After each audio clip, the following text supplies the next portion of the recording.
February the 24th, Leviticus 15:1 through 16:28. The Lord told Moses and Aaron to give the people of Israel these further instructions. Any man who has a genital discharge is ceremonially defiled. This applies not only while the discharge is active, but also for a time after it heals. Any bed he lies on and anything he sits on is contaminated. So anyone touching the man's bed is ceremonially defiled until evening, and must wash his clothes and bathe himself. Anyone sitting on a seat the man has sat upon while defiled is himself ceremonially unclean until evening, and must wash his clothes and bathe himself. The same instructions apply to anyone touching him. Anyone he spits on is ceremonially unclean until evening, and must wash his clothes and bathe himself. Any saddle he rides on is defiled. Anyone touching or carrying anything else that was beneath him shall be defiled until evening, and must wash his clothes and bathe himself. If the defiled man touches anyone without first rinsing his hands, that person must wash his clothes and bathe himself and be defiled until evening. Any earthen pot touched by the defiled man must be broken, and every wooden utensil must be rinsed in water. When the discharge stops, he shall begin a 7-day cleansing ceremony by washing his clothes and bathing in running water. On the 8th day he shall take 2 turtle doves or 2 young pigeons, and come before the Lord at the entrance of the tabernacle, and give them to the priest. The priest shall sacrifice them there, one for a sin offering and the other for a burnt offering. Thus the priest shall make atonement before the Lord for the man because of his discharge. Whenever a man's semen goes out from him, he shall take a complete bath and be unclean until the evening. Any clothing or bedding the semen spills on must be washed and remain ceremonially defiled until evening. After sexual intercourse, the woman as well as the man must bathe, and they are ceremonially defiled until the next evening. Whenever a woman menstruates, she shall be in a state of ceremonial defilement for 7 days afterwards, and during that time anyone touching her shall be defiled until evening. Anything she lies on or sits on during that time shall be defiled. Anyone touching her bed or anything she sits upon shall wash his clothes and bathe himself and be ceremonially defiled until evening. A man having sexual intercourse with her during this time is ceremonially defiled for 7 days, and every bed he lies upon shall be defiled. If the menstrual flow continues after the normal time or at some irregular time during the month, the same rules apply as indicated above, so that anything she lies upon during that time is defiled, just as it would be during her normal menstrual period, and everything she sits on is in a similar state of defilement. Anyone touching her bed or anything she sits on shall be defiled, and shall wash his clothes and bathe and be defiled until evening. 7 days after the menstruating stops, she is no longer ceremonially defiled. On the 8th day she shall take 2 turtle doves or 2 young pigeons, and bring them to the priest at the entrance of the tabernacle. And the priest shall offer one for a sin offering and the other for a burnt offering, and make atonement for her before the Lord for her menstrual defilement. In this way you shall cleanse the people of Israel from their defilement, lest they die because of defiling my tabernacle that is among them.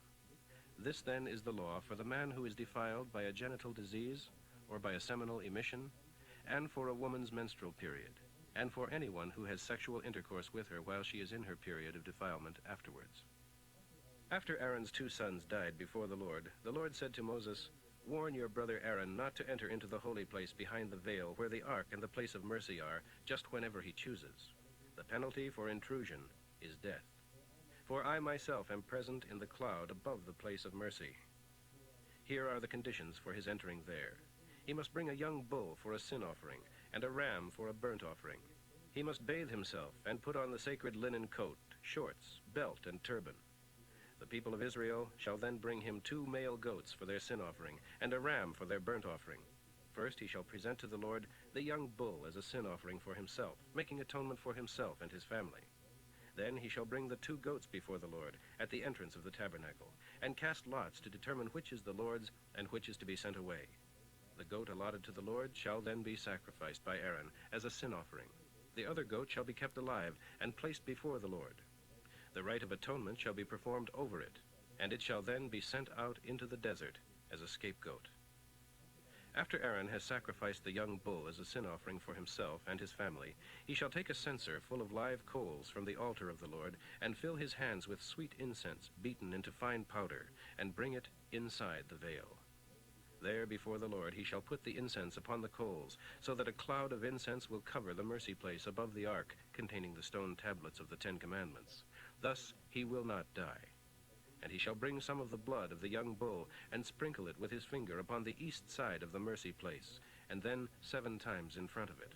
Then he must go out and sacrifice the people's sin-offering goat, and bring its blood within the veil, and sprinkle it upon the place of mercy, and in front of it, just as he did with the blood of the young bull. Thus he shall make atonement for the holy place, because it is defiled by the sins of the people of Israel, and for the tabernacle located right among them, and surrounded by their defilement. Not another soul shall be inside the tabernacle when Aaron enters to make atonement in the holy place, not until after he comes out again, and has made atonement for himself and his household and for all the people of Israel. Then he shall go out to the altar before the Lord, and make atonement for it. He must smear the blood of the young bull and the goat on the horns of the altar, and sprinkle blood upon the altar 7 times with his finger, thus cleansing it from the sinfulness of Israel, and making it holy. When he has completed the rite of atonement for the holy place, the entire tabernacle, and the altar, he shall bring the live goat, and, laying both hands upon its head, confess over it all the sins of the people of Israel. He shall lay all their sins upon the head of the goat, and send it into the desert, led by a man appointed for the task. So the goat shall carry all the sins of the people into a land where no one lives, and the man shall let it loose in the wilderness. Then Aaron shall go into the tabernacle again, and take off the linen garments he wore when he went behind the veil, and leave them there in the tabernacle. Then he shall bathe in a sacred place, put on his clothes again, and go out and sacrifice his own burnt offering, and the burnt offering for the people, making atonement for himself and for them. He shall also burn upon the altar the fat for the sin offering. The man who took the goat out into the desert shall afterwards wash his clothes and bathe himself, and then come back into the camp. And the young bull and the goat used for the sin offering, their blood was taken into the holy place by Aaron to make atonement, shall be carried outside the camp and burned, including the hides and internal organs. Afterwards, the person doing the burning shall wash his clothes and bathe himself, and then return to camp. Mark 7, 1 through 23. One day some Jewish religious leaders arrived from Jerusalem to investigate him, and noticed that some of his disciples failed to follow the usual Jewish rituals before eating. For the Jews, especially the Pharisees, will never eat until they have sprinkled their arms to the elbows, as required by their ancient traditions. So when they come home from the market, they must always sprinkle themselves in this way before touching any food. This is but one of many examples of laws and regulations they have clung to for centuries and still follow, such as their ceremony of cleansing for pots, pans, and dishes. So the religious leaders asked him, "Why don't your disciples follow our age-old customs? For they eat without first performing the washing ceremony." Jesus replied, "You bunch of hypocrites. Isaiah the prophet described you very well when he said, 'These people speak very prettily about the Lord, but they have no love for him at all. Their worship is a farce, for they claim that God commands the people to obey their petty rules.'" How right Isaiah was. For you ignore God's specific orders and substitute your own traditions. You are simply rejecting God's laws and trampling them under your feet for the sake of tradition.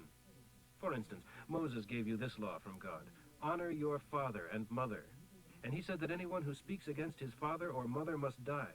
But you say it is perfectly all right for a man to disregard his needy parents, telling them, "Sorry, I can't help you, for I have given to God what I could have given to you." And so you break the law of God in order to protect your man-made tradition. And this is only one example. There are many, many others.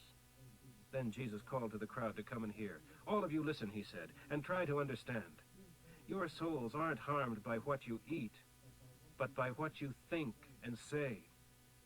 Then he went into a house to get away from the crowds, and his disciples asked him what he meant by the statement he had just made. "Don't you understand either?" he asked. "Can't you see that what you eat won't harm your soul? For food doesn't come in contact with your heart, but only passes through the digestive system." By saying this, he showed that every kind of food is kosher. And then he added, "It is the thought life that pollutes. For from within, out of men's hearts, come evil thoughts of lust, theft, murder, adultery, wanting what belongs to others, wickedness, deceit, lewdness, envy, slander, pride, and all other folly. All these vile things come from within. They are what pollute you and make you unfit for God." Psalm 40, 11 through 17. "Oh Lord, don't hold back your tender mercies from me. My only hope is in your love and faithfulness. Otherwise I perish. for problems far too big for me to solve are piled higher than my head. Meanwhile, my sins, too many to count, have all caught up with me, and I am ashamed to look up. My heart quails within me. Please, Lord, rescue me, quick, come and help me. Confuse them, turn them around, and send them sprawling, all these who are trying to destroy me. Disgrace these scoffers with their utter failure. But may the joy of the Lord be given to everyone who loves him and his salvation. May they constantly exclaim, how great God is. I am poor, needy, yet the Lord is thinking about me right now. Oh, my God, you are my helper. You are my Savior. Come quickly and save me. Please, don't delay.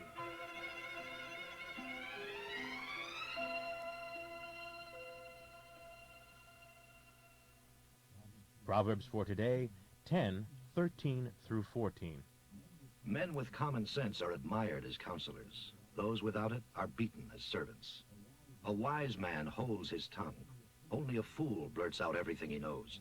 That only leads to sorrow and trouble.